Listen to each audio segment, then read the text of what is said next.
If you're a man who's been struggling with his mental health, self-confidence, I urge you to listen to this video because I truly think this is the way forward for men who want to build better mental well-being, confidence in their lives so they can live a more fulfilling and purpose-driven life. In this day and age, we have so much information coming into our eyes and ears through the things that we watch, read, and learn through books, podcasts, any other form of content out there. A lot of the time though, we start to swing with the pendulum. We start to pick one side or the other. You start listening to Andrew Tate, you start listening to Alex Hormozi, and they drive you into these modes of thinking and living where it's just working 24/7, training 24/7, and having no actual space for yourself to connect with yourself and the people around you in a healthy way.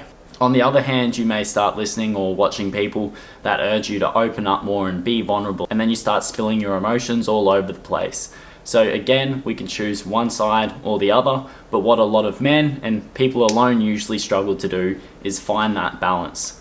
This is something that I brought to light with what I want to do with the movement of Daily Discomfort, which is a men's mental health run club where we go through running, breath work, and having deeper discussions which usually don't take place on a daily or even a weekly basis. Now, the format of what we actually use in this men's community is how I think that men can approach their own health, performance, mental well-being, and living a purpose-driven life. When we have a physical task, or it could be a work task, you building and growing a business, having a masculine drive in your life, something to work towards that takes discipline, structure, consistency, and effort, this is a healthy way for you to develop as a man. However, when the pendulum swings too far one way, we start to get those feelings of burnout, we start to lose connection with ourselves, we can start to act out of scarcity and reactivity and forget why we actually were building towards something in the first place. And this is why after when we do these runs, we start to do some breath work to reconnect back with ourselves. We become the observer, we're paying more attention to our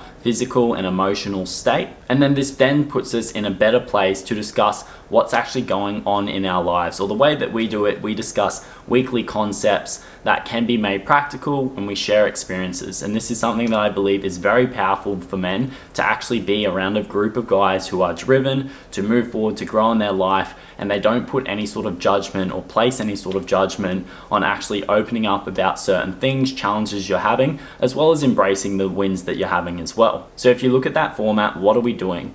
We're embracing the masculine side of things, but we're also embracing the feminine. We're creating a balance here. Now, a balance doesn't always mean 50-50, and for different people, different individuals, they may have to lean into the masculine or the feminine more, whatever is going to serve them at that point in their life. Now, the feminine and the masculine, the yin and the yang, aren't actually just specific to male or female. They're something that we all contain. However, what I've seen in other people, in other blokes, and also in myself, is this reluctance to move towards the feminine, to start to get in touch with one's emotions more and start to nurture oneself, start to create more empathy for other people. But this stems from insecurity. We start to create these narratives about ourselves, create these identities, and it doesn't help that we've got a stigma around actually having open conversations about our own emotions as men, because we've often been told that this is a weak thing to do. And this is often what is associated with the feminine, is softness and weakness, and something that only a female would do. However, if you're like me, you can probably see through that and see there's actually weakness in the fact that maybe a masculine man can't be open with that side of himself. He can't accept certain things about himself. He doesn't actually want to deal with himself on an emotional level, so he would just rather run away from it, literally, or maybe through work, through other training that he's doing, and he doesn't actually embrace what he needs to work on, and he probably doesn't know how to do that because no one has taught him to, and because it is not a normal thing in our society at this point. I think another thing that can scare men from embracing this side of themselves, from taking up things like yoga, breathwork, journaling, all things that would cater for them helping their own mental well-being, is because how it's broadcasted in the world. It has been presented across as a very feminine thing because we see a lot of women doing it. I've had personal experiences with this in the past where I've been in a yoga class or a breathwork class and I've been one of the only males there, but I'm starting to see more and more men see value in it.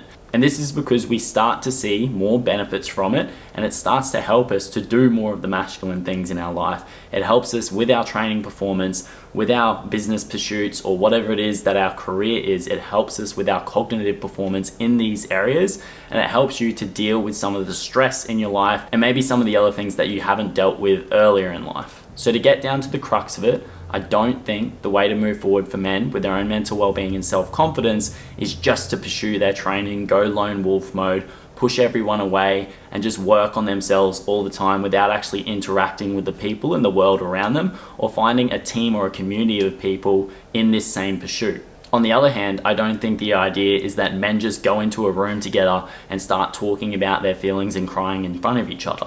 I think we need a more balanced approach, and we need to learn how to actively do this on a consistent basis. And that means pursuing your training, your health and your fitness. It means pursuing your career or your business goals. But it also means embracing the fact that some of the things that you may find uncomfortable doing are the things that are going to hold you back further down the line. And this could be taking the time to talk to someone, to talk to a community of people about how you're actually doing, or some of the things on an emotional level that are holding you back. It is acknowledging that you have insecurities and weaknesses, and that's okay, because we all share this as men. It is just that a lot of men don't care to admit it, and they don't want to be seen as one of these guys that's always open on the internet, crying about or ranting about what's going on in their life, and they're overly emotional. If you are a guy who wants to improve his emotional, his mental well-being, maybe you've started to isolate yourself, maybe your only way to deal with things or to cope with things was excessively exercising and only focusing on your own fitness goals or your business or your career drive. However, you're probably getting to the point that you realize that's not actually solving the problems. Now, this is where you need to ask yourself why that these problems are still occurring. Why do you still feel numb? Why do you struggle to express your emotions? Why do you struggle to connect with a partner? Why are your relationships always breaking down based on your inability to open up to a partner and your preference to withdraw from that? It is necessary that you push yourself physically and you push yourself in your career or in your studies, but it is essential that we start opening up to ourselves on a deeper level and building that ability to connect with and empathize with other men. I would highly encourage you to challenge yourself to embrace discomfort in the world of fitness and your own health. And this could be starting out running, training in the gym, doing some sort of sport. It could be joining some sort of group training environment. It could be starting that business or pushing yourself to grow in your business. It could be learning a new skill set or studying something. However, on the other side of things, it could be looking into starting that yoga class, doing a little bit of breath work, taking the time to journal, taking some mindful moments, not always just blasting music or watching something to distract yourself and give yourself a new stimulus, but actually sitting back, becoming present, becoming the observer, and noticing how you're actually doing, how you're actually feeling. One final tip for this is just go out and learn more as well. I'm only ever going to share with you my own experiences and some of the things or advice that I've been given from mentors, or the books that I've read, or the podcasts that I've listened to, or the videos on YouTube that I have watched. When it comes to self-development as a man, you have to seek out that knowledge. And you don't want to get caught in the cycle of completely looking for the next book, the next course, or the next video, but you actually want some practical takeaways that you can apply in your life straight away. As always, I'd love to hear your thoughts and opinions, guys, so drop them in the comment section below, and I'll see you next time.